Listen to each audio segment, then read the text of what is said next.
The paper slipped out of Vanessa's gym bag like it wanted to be found. Ethan Cross saw it hit the kitchen floor and slide under a chair. At first he almost ignored it. Then he noticed the thick cream paper, the gold writing at the top, and the kind of neat numbers that made rich people feel important. He bent down, picked it up, and felt his chest tighten before he even finished reading. It was a receipt from the Silver Crest Hotel. A luxury hotel. 4 nights. Presidential suite. Room 421. And the dates matched Vanessa's fitness retreat perfectly. For one long second, Ethan just stared at the paper in his rough hands. His fingers were cracked from years of lifting trash cans, pulling heavy bags, and working in cold mornings. Her lies looked very clean beside his hands. Too clean. Too expensive. Too practiced. His wife of 18 years had not even hidden it well. Or maybe she had stopped caring if he found out. Dad. He turned fast. Maya stood in the kitchen doorway with her backpack hanging from one shoulder. She was 17 now, almost grown, but in that moment she looked younger. Tired. Careful. Like she already knew the air in the room had changed. Mom already left, she said. She said you'd drive me to school. Ethan folded the receipt so quickly it almost tore. He slipped it into the pocket of his work shirt and forced his face to stay calm. Yeah, kiddo, he said. Give me 5 minutes. Outside, the sanitation truck waited at the curb with the engine rumbling low. Marco Russo sat behind the wheel, tapping his wedding ring against it in that nervous little beat he had never fully dropped. 3 years clean. 2 years divorced. Still jumpy. Still watching the world like it might hit him from behind if he relaxed for 1 second. When Ethan climbed in, Marco took one look at him and frowned. You look like somebody poured poison in your coffee. Ethan shut the passenger door. Something like that. They started the route in silence. The city was still waking up. Wet sidewalks. Cold morning air. Delivery trucks backing into alleys. A dog barking from behind a chain-link fence. Usually Ethan liked the routine. The same blocks. The same stops. The same smell of hard work and old food and life people threw away without thinking. But not that morning. That morning all he could see was room 421. Marco lasted 12 minutes before he gave up on silence. Your fancy wife giving you trouble again? Ethan let out one short breath that was not quite a laugh. Fancy wife, he said. That's one way to put it. Marco had called Vanessa that for years. Not always to be mean. Sometimes just because she walked like she belonged on magazine covers and spoke to people like she was doing them a favor by breathing near them. Most people figured her out eventually. Ethan had been slower. Maybe because he loved her. Maybe because he had wanted so badly to believe she loved him too. Marco, he said, keeping his eyes on the road ahead, you ever been to the Silver Crest Hotel? That big place downtown? Marco snorted. Me? No chance. Why? Ethan pulled the receipt from his pocket and handed it over. Marco looked at it, and the easy look vanished from his face. A low whistle slipped out of him. Oh man. Yeah. Marco read it again like he hoped the numbers would change. Brother, he said slowly, your wife is either secretly rich or... Yeah. You sure? Ethan took the receipt back and folded it with care this time. The room number felt burned into his brain now. For 21 he could see it with his eyes open and closed. I'm sure. They finished the route faster than usual. Neither man joked. Neither wasted time. By the end, Ethan's stomach felt like a knot of wire. Marco dropped him beside his truck, an old Chevy with faded paint and a dent in the side panel. Vanessa had hated that truck for years. Said it made them look poor. They were poor. Ethan had just been the only one honest about it. Marco leaned out the window. You want me with you? For what? For whatever dumb thing you're about to do with that receipt. Ethan opened his truck door. I'm just going to ask her about it. Marco gave him a dry look. Sure. Call me when you need bail money. The Silver Crest Hotel smelled like money, perfume, and lies. Ethan had never stepped inside before.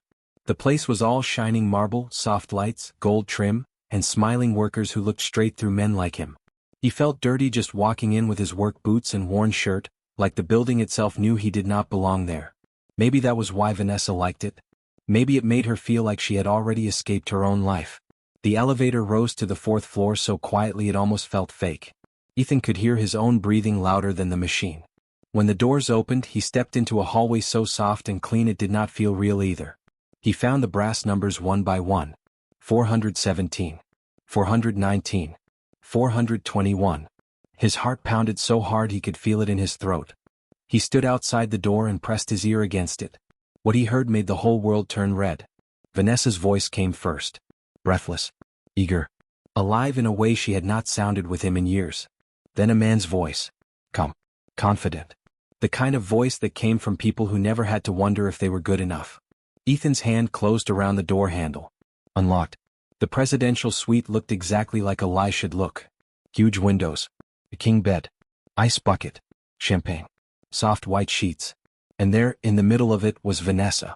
Naked. Wrapped around a man Ethan had never seen before. Dark hair. Expensive watch. Smooth skin. The kind of smile a man wore when he thought nothing bad could ever touch him. For one frozen second, nobody moved. Then the man jerked upright. What the heck? Vanessa screamed. Not in shock. Not in guilt. In anger. She grabbed at the sheet and pointed at Ethan like he was the one who had done something unforgivable.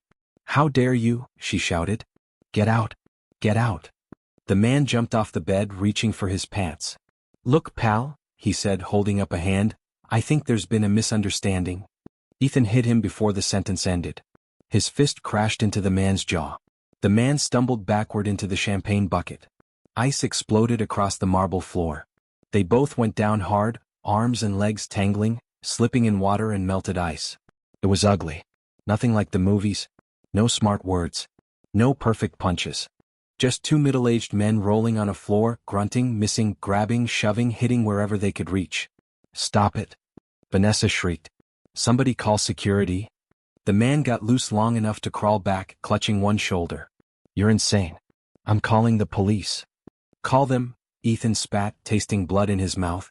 I'd love to hear you explain this. But the man was already on his phone.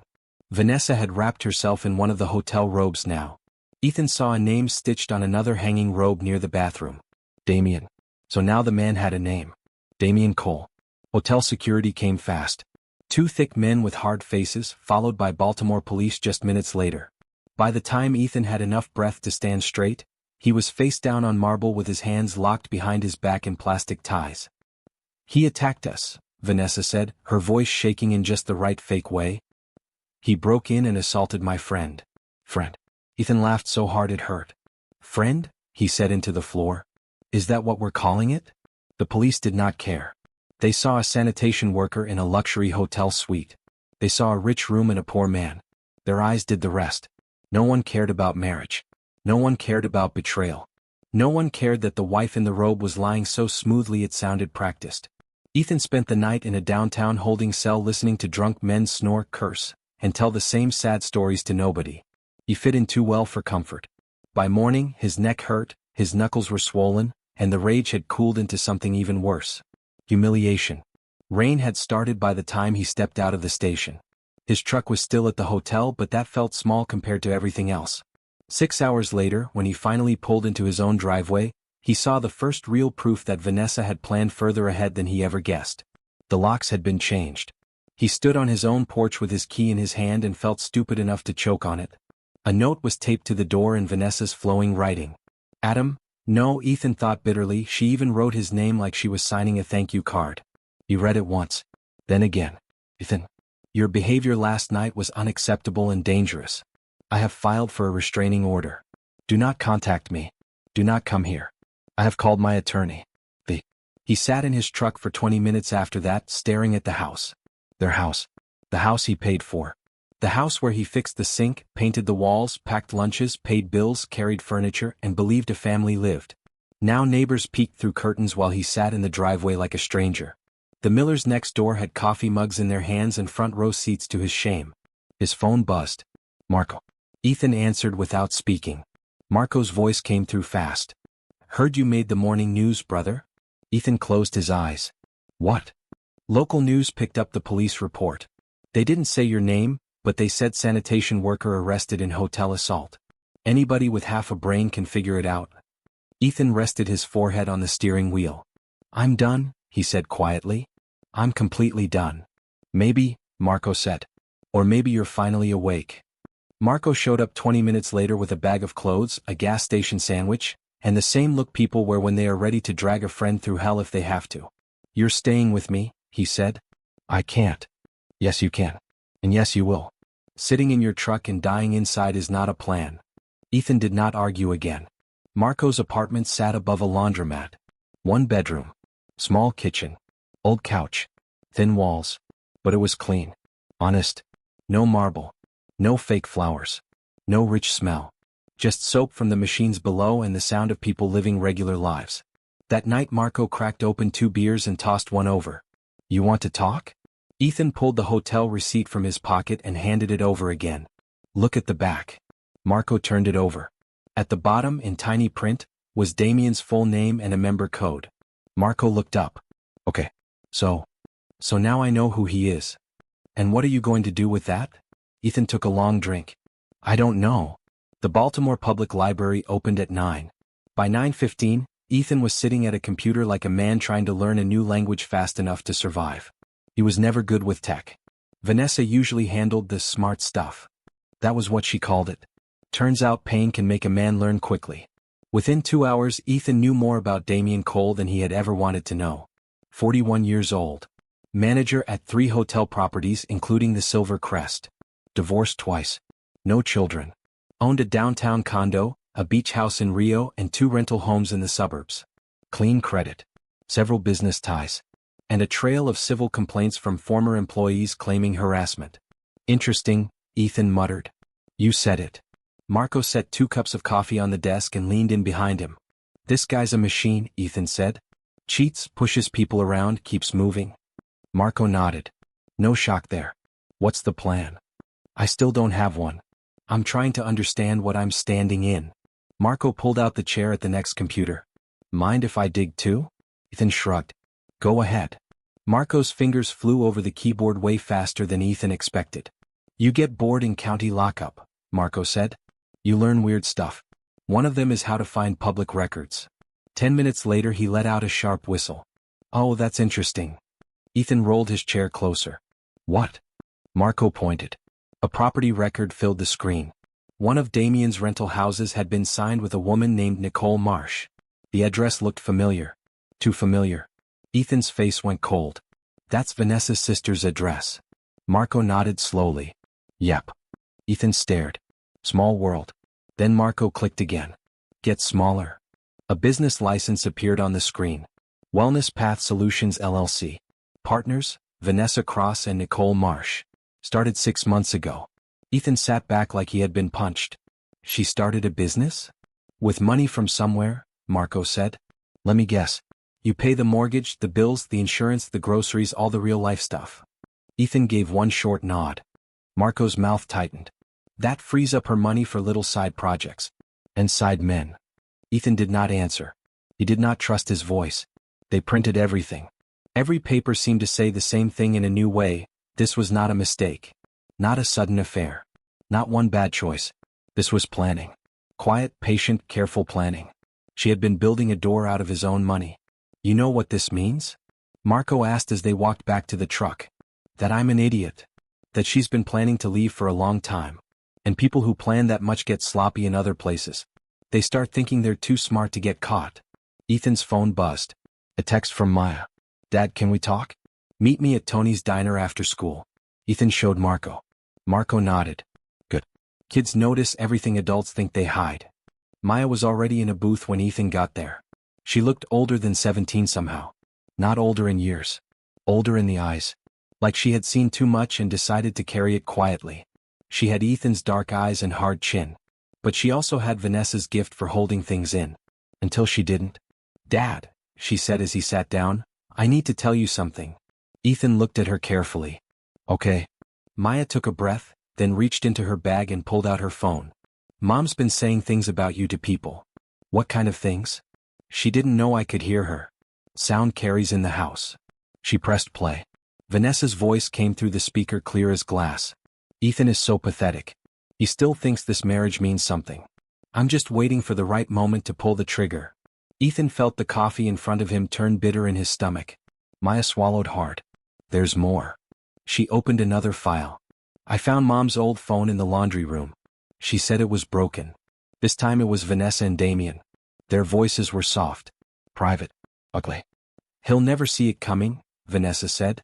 Then Damien, when are you going to tell him? Vanessa gave a little laugh Ethan had once loved. I'm not. I'm going to make him find out. Let him think it's his fault somehow. Easier that way. Ethan set his coffee down before he dropped it. His hands were shaking. How long? He asked. Maya stared at the table for a second. About Damien? 3 months. He felt the words like a knife. And about Mom planning to leave you? She whispered. Longer.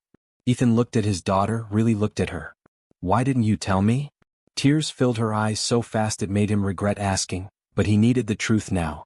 All of it. Because I hoped I was wrong, she said. Because I kept thinking maybe I misunderstood. Because I wanted to believe Mom wouldn't do this to you. To us. Around them, the diner kept moving like nothing had changed. A little boy dropped fries. A waitress laughed near the counter. 2 old men argued about baseball.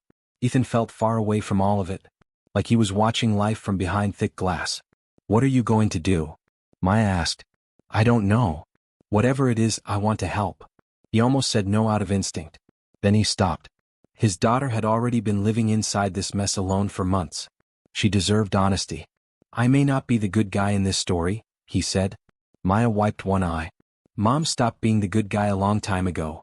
Ethan spent the next 2 days thinking. Or trying to. He slept on Marco's couch.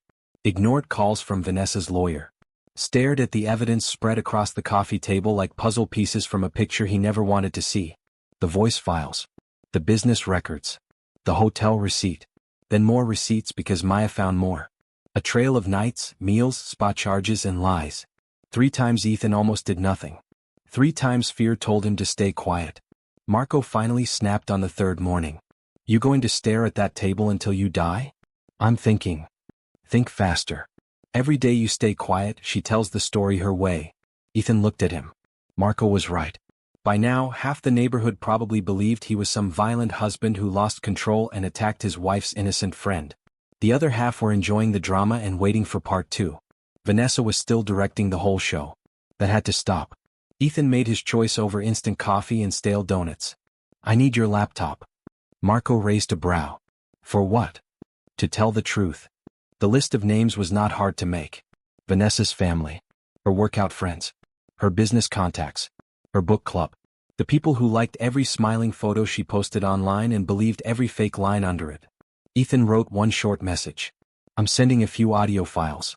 Listen for yourself. Make your own choice. Ethan Cross. No yelling. No begging. No long speech. Just proof. His finger hovered for 1 second. Then he hit send. The first call came less than 5 minutes later. Nicole, Vanessa's sister. Ethan, she said, sounding breathless. What is this? What does it sound like? Silence. Then, very low, it sounds like my sister burning down her own life with some hotel man. That's exactly what it is. Nicole did not defend Vanessa. That surprised him. I'm sorry, she said after a moment. I knew she was unhappy. I did not know it was this bad. Neither did I. Then came more calls. Workout partners. Old friends. Vanessa's mother. One woman cried. Another whispered. One wanted details like she was picking at a wound for fun. But all of them had heard Vanessa's own voice now. Not Ethan's version. Not gossip. Her voice. Cold. Sure. Careless. His phone rang again. Vanessa. He answered. She was screaming before he said hello. How dare you? Ethan held the phone away from his ear a little. Those were private conversations, she yelled. Private? Ethan said. You planned my humiliation in our house. You made jokes about me while I paid the bills. You don't get to hide behind the word private now. You had no right. I had every right. You wanted to destroy our marriage? Fine. But you don't get to control how the truth sounds. She hung up on him. 20 minutes later, Marco got a call from his cousin, who worked security at one of the hotels downtown. Your boy Damien just got suspended, Marco said, staring at Ethan. Pending investigation. Looks like somebody also sent those audio files to his boss. Ethan sat very still. For the first time since room 421, he felt something besides shock. Satisfaction. It did not make him proud. But it was real. The next morning, while Ethan was eating cereal at Marco's kitchen counter, Maya called. Her voice was tight. Scared. Dad, something's wrong with Mom. He was standing before she even finished. What do you mean? She collapsed at the hotel. They took her to the hospital. Marco grabbed his keys without being asked. Traffic lights turned red. Ethan went through 2 anyway. Baltimore General looked too bright and too cold when they ran inside. Maya was in the waiting room, wrapped around herself like she was trying not to fall apart. The doctors say it's some kind of stroke, she said. Not a normal one. Something about blood vessels in her brain tightening from stress. Ethan stared. Is she going to be okay? Maya's mouth shook. They don't know. Her right side is paralyzed. For a moment Ethan forgot how to breathe. He looked through the window into Vanessa's room. She looked smaller than he had ever seen her. The hospital bed swallowed her up. Machines blinked and beeped around her. Her face, always so controlled, looked slack and scared. This woman had just shattered his life. And still, seeing her like that hurt. Maya touched his arm. This isn't your fault.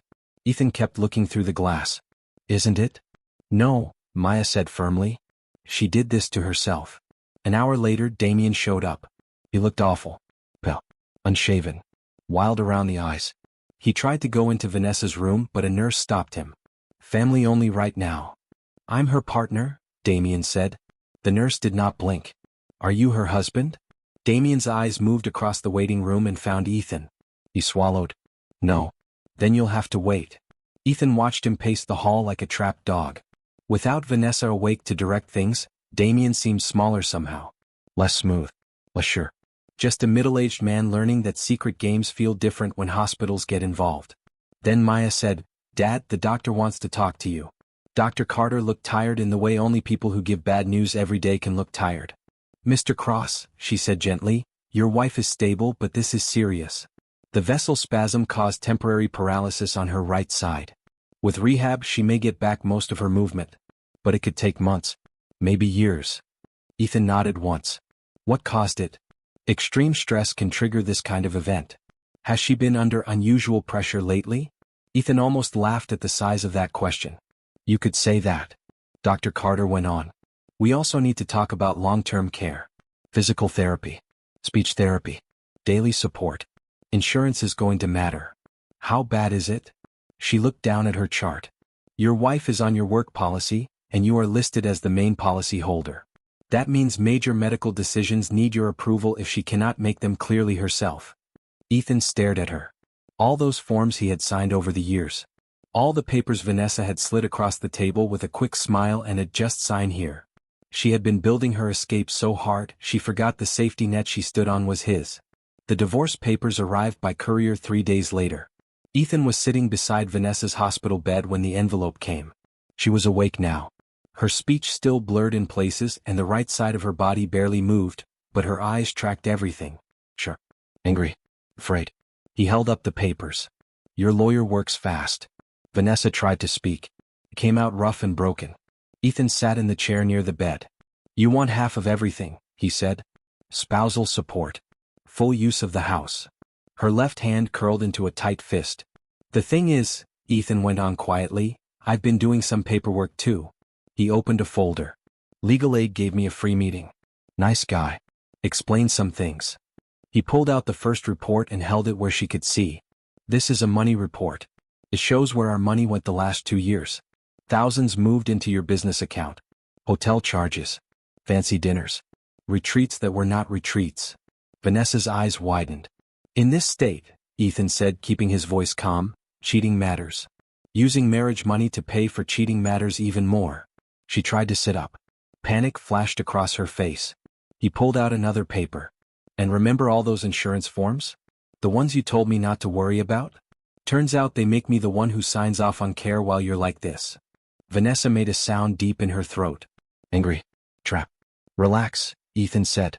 I'm not here to hurt you. But I am going to make sure you get exactly the kind of help this situation honestly calls for. He stood. Oh, and Damien came by. He's been suspended. Hotels don't love it when managers sleep with guests. Her eyes closed.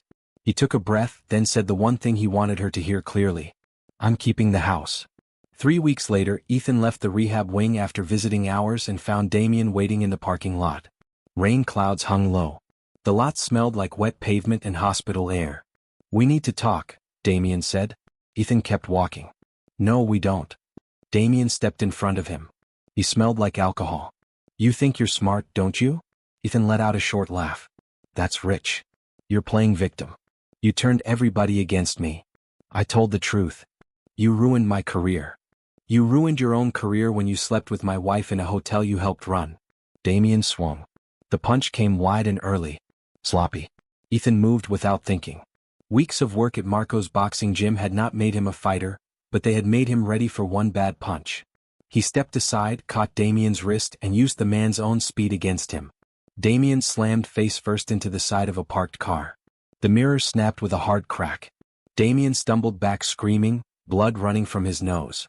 "You broke my nose." Ethan's voice came out colder than he expected.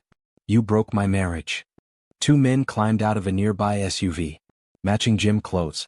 Same angry walk. Same look of men who thought numbers made them brave. They moved toward Ethan fast. The first one swung high. Ethan ducked under it and drove an uppercut straight into the man's stomach. The man folded and dropped hard. The second one stopped. Not because he felt sorry. Because Marco appeared from nowhere holding a tire iron and looking very calm. "Problem here?" Marco asked. The second guy decided he had other plans. Damien stayed bent over, hand pressed to his bleeding face. "This isn't over," he said through the blood. "Yes it is," Ethan said. "You lost your job. Vanessa is learning how to walk again. Whatever game you two thought you were playing is done. I'll sue you." Ethan pointed up at the security cameras. "Go ahead. They saw you throw the first punch." Damien looked up at the cameras, then back at Ethan, and some of the fight left his face. His friends dragged him toward the SUV. Ethan stood there breathing hard but strangely steady. Marco gave a small nod. "Nice hook." "Thanks." "How'd you know to come?" Marco smirked. "Maya called. Said she had a bad feeling." Ethan looked back at the hospital windows. His daughter had worried about him enough to send help. That hit him harder than Damien's punch ever could. Might have ended there. It should have ended there. But Damien made one more stupid choice. The next morning he posted a photo on Instagram. Bandaged nose. Sad face. Long caption. He called Ethan a violent husband. Claimed he had been attacked for no reason. Tagged the hotel, some local businesses, and even Vanessa's account like he thought public pity would save him.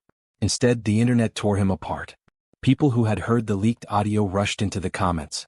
Some posted screenshots. Some told stories about Damien flirting with women at the hotel. Some asked how many guests he had helped with special service. One person turned Vanessa's line, "He still thinks this marriage means something," into a TikTok sound. They put it over sad husband clips and fake crying music. It hit 2 million views in one day. Ethan watched the whole fire spread across Marco's laptop with a sick, shocked feeling in his chest. "This is insane." Marco leaned back in his chair. "This is what happens now. 20 years ago, guys like him moved on easy. Now everything leaves a trail." Calls started coming. A reporter from the Baltimore Sun wanted a quote. Ethan said no. A daytime talk show wanted him to appear and tell his side. No. Then someone asking about a book. No again. Marco looked at him.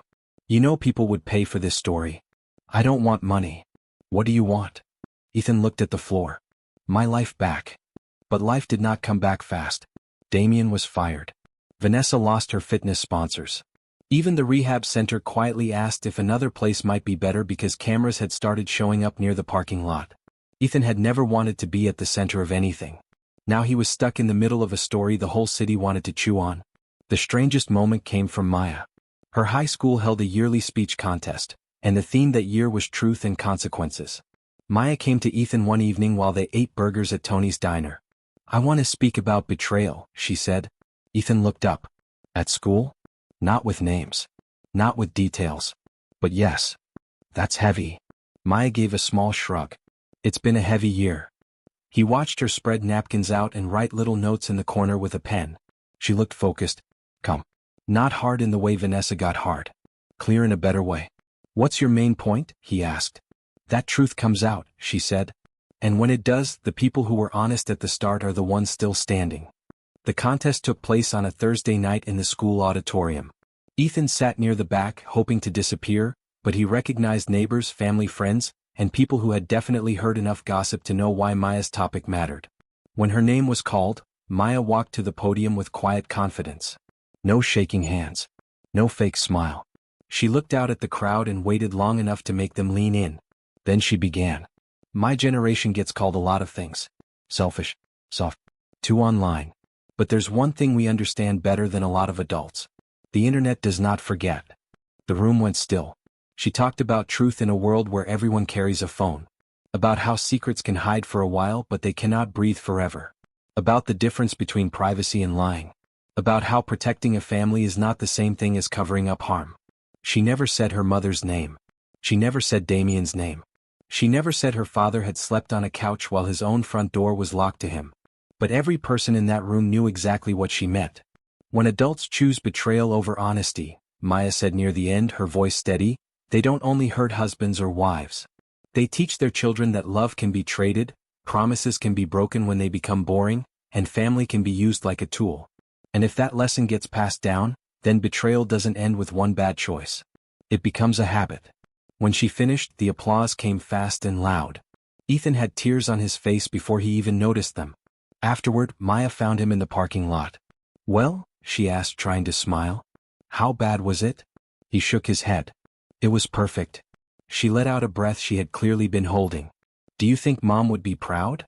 The question hit harder than he expected. Ethan looked at his daughter under the yellow parking lot lights and thought about the woman Vanessa used to be. Or maybe the woman he believed she used to be. The part of your mother that was worth loving? He said softly. Yeah. That part would be proud. The divorce mediation happened downtown in a conference room that felt built to suck all warmth from the air. Vanessa joined by video from rehab. Her words still slurred a little, but she sounded stronger now. Strong enough to be angry. Strong enough to want more. Her lawyer, Linda Kane, was sharp and dressed like she won arguments before she sat down. She asked for half the house value, half of Ethan's pension, and 5 years of support. Ethan's lawyer from legal aid, Samuel Reed, looked tired, rumpled, and completely ready. He slid the money report across the table. Mrs. Cross used marriage money to support an affair, he said. That matters. Linda Kane barely blinked. My client's medical state was made worse by Mr. Cross's harassment campaign. Harassment? Samuel said. You mean sharing true audio with friends and family? Linda's jaw tightened. Samuel opened a folder thick with evidence. Receipts. Transfers. Audio records. Business filings. This is not about a sad misunderstanding, he said. This is about planned betrayal paid for with shared money. The mediation dragged on for 3 hours. Voices rose. Then dropped. Offers came. Then changed. Vanessa cried once on camera. Ethan did not move. At the end, the result was simple. Vanessa kept her personal things. She got her car once payments were set straight. She got enough money to cover her rehab. Ethan kept the house. He kept his pension. And he got primary custody of Maya. Vanessa stared into the screen with wet eyes. This isn't fair, she whispered. For a second nobody spoke. Then Ethan leaned closer to the camera. Fair? He said. You planned to humiliate me. You used our money on another man. You tried to take the house and leave our daughter in the middle of your mess. This is more than fair. This is mercy. After the lawyers left, Ethan sat alone in the conference room for a long time. The papers were done. 18 years of marriage had turned into signatures, copies, numbers, and legal words. That was all. His phone buzzed. Maya. How did it go? Ethan typed back. It's over. A second later she answered. Good. Marco's making dinner. Come home. Home. That word sat in his chest in a strange way. Marco's apartment had become home without asking permission. Not forever maybe. But for then. A place where nobody pretended. A place where truth could be ugly and still be better than lies. Ethan gathered the papers and walked outside. Baltimore moved around him like always. Traffic. Horns. Construction. People hurrying past with groceries, coffee, problems, hopes. Somewhere, Damien was trying to rebuild his image or find his next target. Somewhere else, Vanessa was learning to walk better, talk clearer, live slower. But Ethan was not responsible for either of them anymore. For the first time in years, he only had to carry his own future. 6 months later, Ethan stood in his kitchen replacing the sink. His house. Legally, fully, truly his. The room smelled like metal and old pipes. Tools lay spread across the floor. A baseball game played low on a radio nearby. The doorbell rang. He wiped his hands and looked through the peephole. Vanessa. She looked thinner. Tired. Her right arm still hung a little stiff at her side. But that was not the biggest change. The biggest change was the fear in her posture. The confidence was gone. What do you want? Ethan asked through the door. We need to talk. We already did. In mediation. Please. 5 minutes. You should have said no. He knew that. But after everything, curiosity still had teeth. He opened the door. Vanessa stepped inside and looked around the living room she used to redecorate every 6 months. The place looks good, she said softly. Thanks. She turned back to him. I heard you're seeing someone. Ethan said nothing. That silence bothered her. Good. Listen, she said, trying for calm. I know things got complicated. He stared at her. Complicated? She swallowed. That's not what I meant. You planned my humiliation while smiling at me across the dinner table. You moved money. You built a business behind my back. You slept with another man and let me find out like it was some game. That's not complicated. That's calculated. Vanessa's face tightened. I made mistakes. No, Ethan said. You made choices. Those are different. A crack showed in her calm. I lost everything, Ethan. My business. My sponsors. My name. Damien won't even answer my calls. Ethan almost laughed, but it came out sad instead. What did you think would happen? That he'd stay once things got hard? Men like him don't stay. They move. Vanessa looked down, then up again. I thought maybe people would understand that marriages fail. Marriages fail. Adultery is still a choice. Silence filled the room. Outside, he could hear the Millers working in their garden again. A rake dragging over dirt. A hose spraying softly. Normal sounds. Honest sounds. Vanessa looked at him with a desperate kind of hope that was ugly because it came too late. What do you want? Ethan asked again. She took a breath.